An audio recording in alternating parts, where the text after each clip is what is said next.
Ano ba ang Biodome sa Montreal, Quebec City, Canada? Welcome po sa channel ko, Kapinoy TV.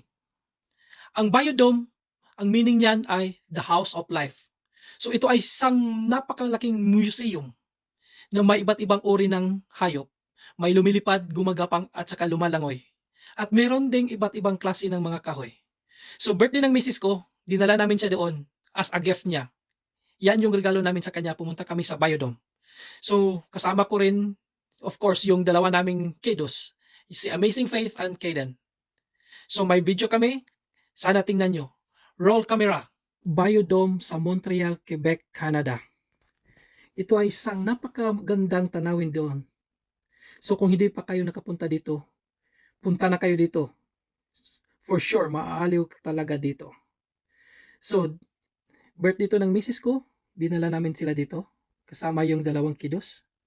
So, yan ay mga beavers. Yun, yung isda na yan, napakalaki yan. Tadyan mga lodi, puntahan nyo yan. Nasa Montreal yan, Quebec City. Yan naman ay mga penguins. So yan naman ay turtles. Meron ding mga turtles, saka meron ding pawikan.